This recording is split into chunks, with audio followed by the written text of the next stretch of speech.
की क्लास हम division algorithm पढ़ चुके थे. Now we will start the fundamental theorem of arithmetic. Okay, तो फंडामेंटल थ्योरम ऑफ अर्थमेटिक क्या कहती है? Every composite numbers can be expressed यानी कि factorized as a product of primes and this factorization is unique apart from the order in which the prime factor occur. Okay, let's see what it's mean. तो देखते हैं. तो सबसे पहले इसमें क्या है, the fundamental theorem of arithmetic क्या कहती है कि आपका जो एवरी कंपोजिट नंबर, तो सबसे पहले आपको ये पता होना चाहिए कि कंपोजिट नंबर्स कौन से होते हैं. तो सिंपल सी लैंग्वेज में अगर हम बोलें कि जो नंबर आपके प्राइम नहीं है वो क्या है, आपके कंपोजिट नंबर हैं. तो अब आपको पता होना चाहिए कि प्राइम नंबर्स कौन से होते हैं. ठीक है, तो आप अपनी 7th क्लास में पढ़ चुके हैं कि जो नंबर या तो 1 से डिवाइड होते हैं या फिर वो खुद से डिवाइड होते हैं. ठीक है, वो किसी और नंबर से डिवाइड नहीं होते हैं. या तो वो 1 से डिविजिबल होंगे, क्योंकि सारे नंबर 1 से तो डिविजिबल होते हैं, तो इसलिए वो नंबर्स जो 1 से डिविजिबल हैं और खुद से ही डिवाइड होंगे, किसी और से डिवाइड, किसी और नंबर से डिवाइड नहीं होंगे. तो उनको हम क्या बोलते हैं, प्राइम नंबर्स बोलते हैं. लाइक 2, 3, 5, 7. ठीक है, तो 2, 3, 5, 7 ये या तो 1 से डिवाइड हो सकते हैं या फिर ये अपने ही नंबर से डिवाइड होंगे. ये 3 से ही डिवाइड होगा, ये 2 से ही डिवाइड होगा, ये 5 से ही डिवाइड होगा, ये 7 से ही डिवाइडेड होगा, और 11 है, 13 है, 17 है. ऐसे बहुत सारे नंबर्स जो आपके खुद से ही डिवाइड होते हैं उनको हम प्राइम नंबर्स बोलते हैं.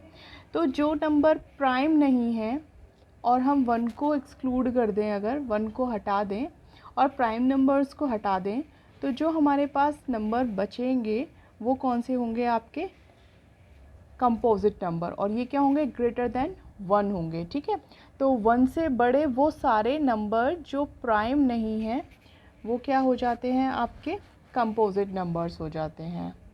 तो फंडामेंटल थ्योरम ऑफ अर्थमेटिक ये बोल रही है कि सारे जो कंपोजिट नंबर हैं, एवरी कंपोजिट नंबर यानी कि 1 से बड़े और जो प्राइम नंबर नहीं है, उनको हम एक्सप्रेस कर सकते हैं. कैसे एक्सप्रेस कर सकते हैं, as a product of the prime. ठीक है, हम उनको उनके प्राइम नंबर के प्रोडक्ट में एक्सप्रेस कर सकते हैं, यानी कि उनका जो फैक्टर है वो क्या होंगे, आपके प्राइम नंबर्स होंगे.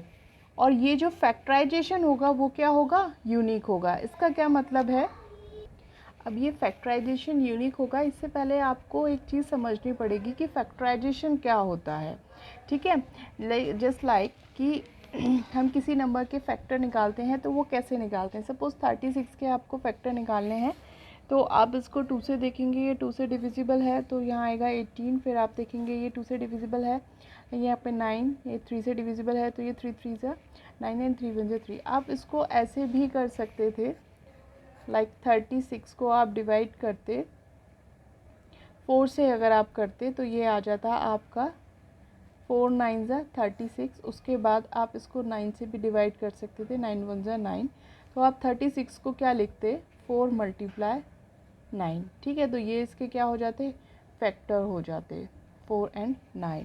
बट अगर हम इसको प्राइम नंबर्स के प्रोडक्ट के फॉर्म में लिखते हैं तो वो क्या कहलाता है, आपका प्राइम फैक्टराइजेशन.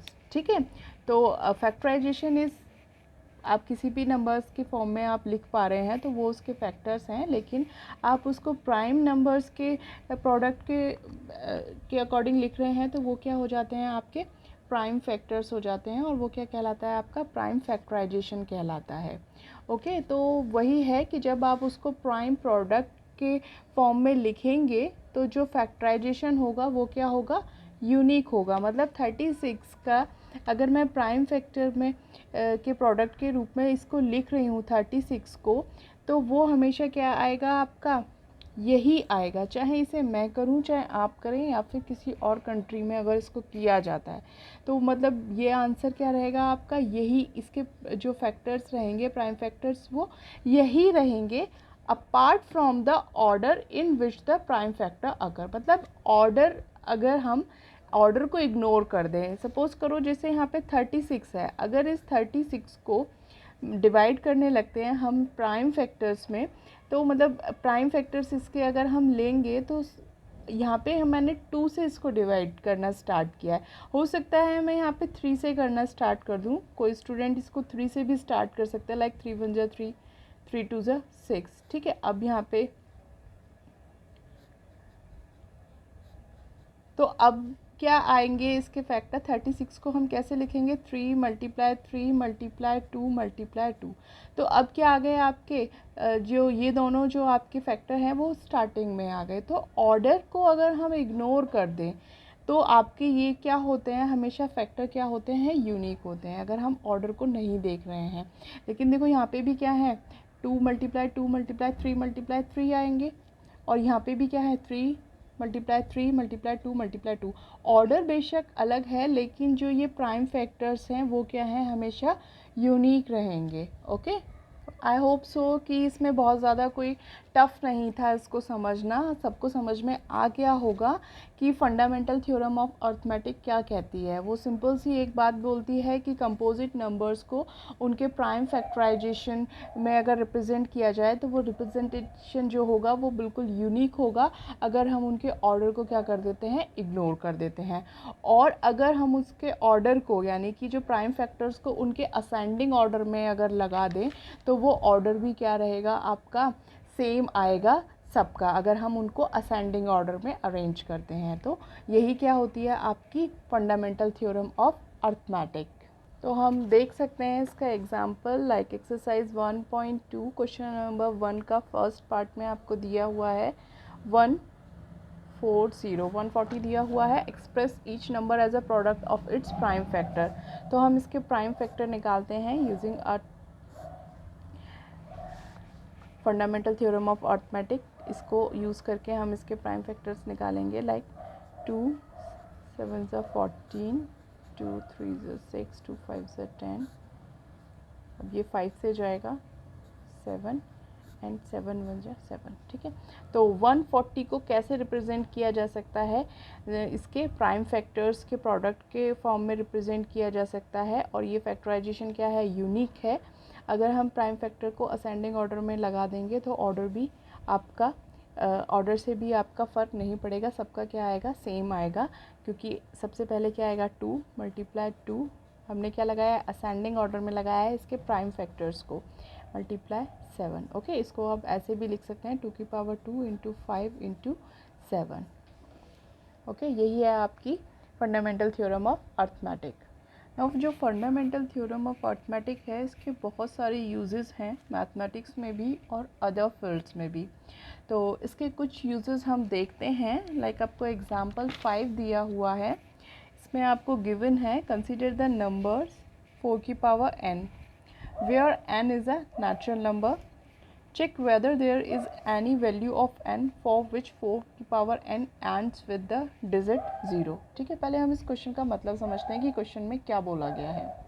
तो नाउ ये क्वेश्चन हम देखते हैं कि आपको वो नंबर कंसीडर करने हैं किस फॉर्म में है, जो 4 की पावर n फॉर्म में। ठीक है, 4 की पावर n, जहाँ पे n क्या है आपका, n क्या है आपके नेचुरल नंबर्स हैं, लाइक 1 2 3 4 5। ओके, तो आपको चेक करना है कि जो n is there any value of n for which 4 की power n ends with the digit 0। देखो समझो क्या है कि अगर 4 की पावर n लिखा हुआ है तो जब हम 4 की पावर 1 करेंगे तो क्या आएगा 4, 4 की पावर 2 करेंगे तो क्या आएगा 16, 4 की पावर 3 करेंगे तो क्या आएगा 64। लाइक इस तरीके से जब हम 4 की पावर्स को बढ़ाते जाएंगे तो यहाँ पे कुछ ना कुछ डिफरेंट आपके पास नंबर आते रहेंगे। तो उन्होंने ये पूछा है कि क्या whether there is any value of n, मतलब n की कौन सी वैल्यू यहाँ पे आएगी जब यहाँ पे जो नंबर आएगा उसकी जो वंस प्लेस पे डिजिट होगी, ठीक है, जो एंड डिजिट होगी वो क्या हो जाएगी, 0 हो जाएगी। समझ में आया कि आपको नंबर्स कंसीडर करने हैं 4 की पावर n, जहाँ पे n क्या है आपका नेचुरल नंबर है। लाइक नंबर्स कैसे हो जाएंगे आपके, जब n आप 1 रखेंगे तो आपका कोई नंबर आएगा, जब n की वैल्यू 2 रखेंगे तो अब आपका कोई नंबर आएगा, जब n की वैल्यू 3 रखेंगे तो आपका कोई नंबर आएगा। ऐसे रखते रखते रखते n की ऐसी कौन सी वैल्यू आएगी जब जो यहाँ पे जो नंबर आएगा वो किससे एंड हो रहा होगा, वो 0 से एंड हो रहा होगा, यानी कि उसकी यूनिट प्लेस पे डिजिट क्या आएगी, आपकी 0 आएगी। तो ऐसे क्वेश्चन में हमारी जो फंडामेंटल थ्योरम ऑफ अर्थमेटिक है वो यूज़ होती है। अब वो कैसे यूज़ होती है, लाइक आपके पास अगर 10 है तो इसके प्राइम फैक्टर्स क्या होते हैं, आपके 2 × 5, ओके। और आपका कोई ऐसा नंबर जिसकी यूनिट प्लेस पे क्या हो, आपके पास कोई ऐसा नंबर है जो किससे एंड हो रहा हो, 0 से एंड हो रहा हो। जैसे अगर मैं 450 ले लूँ, ठीक है, तो इसको 450 को अगर आप फैक्टर्स करेंगे तो ये क्या आ जाएगा आपका, इसको आप जो लिख सकते हैं यानी 45 × 10 लिख सकते हैं। क्यों, क्योंकि इसमें क्या आ रही है, एक ज़ीरो आ रही है, तो जो ये 10 की फॉर्म में जो रिप्रेजेंट होगा आपका, तो ये क्या होगा इसमें 2 × 5, ये वाले फैक्टर आ रहे होंगे, ठीक है। तो करके देख लेते हैं हमारा क्या आएगा ये,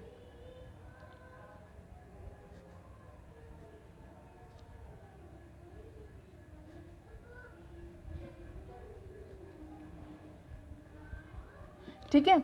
तो अब इसको अगर हम लिखें तो ये आपका ऐसे लिखा जा सकता है, यानी कि एक 2 और एक 5 को मिला के आपका ये क्या बनता है, 2 × 5 मतलब 10 बनता है, ओके।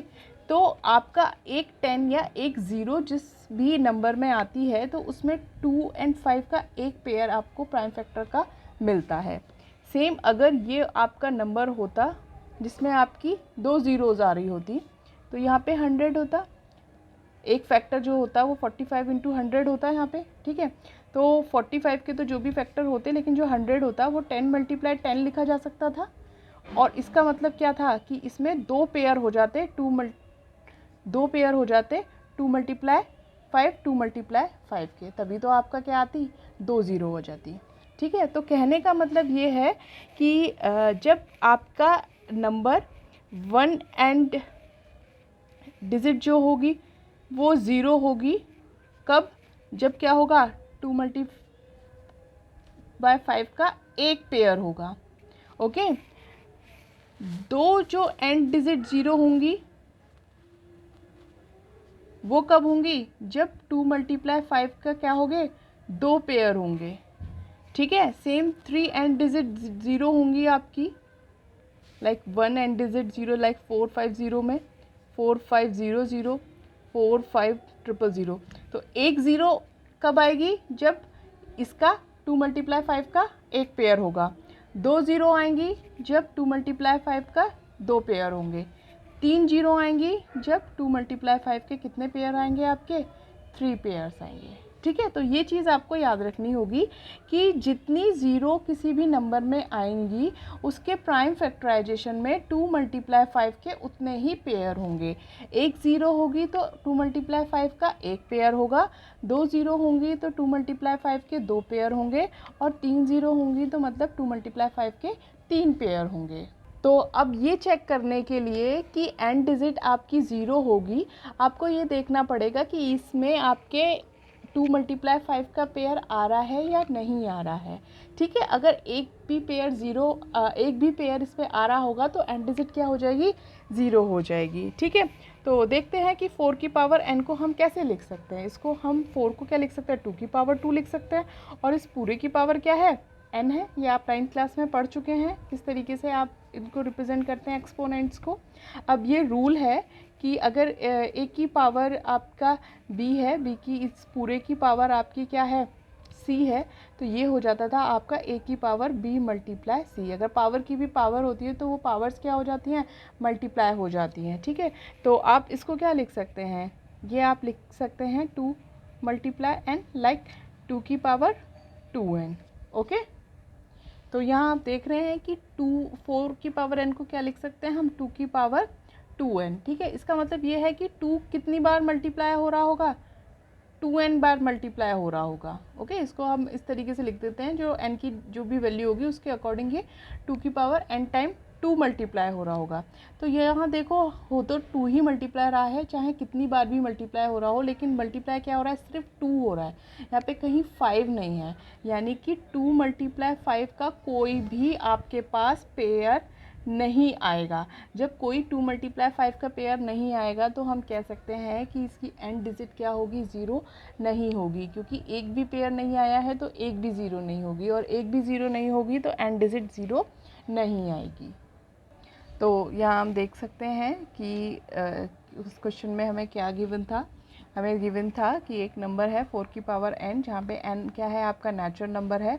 इसमें n की कौन सी पावर, n की कौन सी वैल्यू होगी जब 4 की वो वाली पावर की जाएगी, तो एंड डिजिट क्या आ जाएगी, आपकी 0 आ जाएगी। ठीक है, तो n आपको गिवन है, नेचुरल नंबर है, तो आप इसमें 4 की पावर 1, 4 की पावर 2, 4 की पावर 3, 4 की पावर 4, ऐसी कौन सी वैल्यू n की आएगी जब इसकी यूनिट प्लेस की डिजिट क्या हो जाएगी, आपकी 0 हो जाएगी। तो आपको n की वो बतानी है, और तो हमें देखना पड़ेगा कि क्या ऐसी कोई पावर आएगी भी या नहीं आएगी कि जब इसकी एंड डिजिट 0 हो जाएगी। तो हमें देखना है कि एंड डिजिट 0 कब होती है। एंड डिजिट 0 जब होती है जब एटलीस्ट 1 पेयर क्या आ जाए, आपका 2 मल्टीप्लाई 5 का आ जाए। ठीक है, क्योंकि 1 डिजिट 0 लेने के लिए आपके पास क्या होना चाहिए, एक पेयर होना चाहिए। 2 एंड डिजिट 0 लेने के लिए आपके पास 2 पेयर आने चाहिए। 3 एंड डिजिट 0 लेने के लिए आपके पास 3 पेयर आने चाहिए। तो 4 की पावर n को हम क्या लिख सकते हैं, 2 इंटू 2 की पावर n। इसको क्या लिख सकते हैं हम, 2 की पावर 2, 2 मल्टीप्लाई 2 क्या होता है, 2 की पावर 2, इसकी होल पावर क्या हो जाएगा, n। ठीक है, सेम बेस है, पावर की पावर है, तो पावर्स मल्टीप्लाई हो जाएंगी। इसको क्या लिख सकते हैं हम, 2 की पावर 2n। ठीक है, तो इसमें क्या आएगा, हमेशा 2 ही मल्टीप्लाई होके आएगा, क्योंकि 2 की पावर्स में आंसर आ रहा है। तो हम कह सकते हैं कि यहाँ पे क्या है, आपका कोई भी जो फैक्टर है वो 5 नहीं है। We do not have 5 as a factor in 4 की power n, and hence we do not have pair 2 की पावर 5। जब 5 एक भी बार इसका फैक्टर नहीं है तो 2 की पावर 5 क्या आएगा, एक भी पेयर नहीं आएगा, इसलिए इसकी एंड डिजिट कभी भी 0 नहीं होगी। ओके।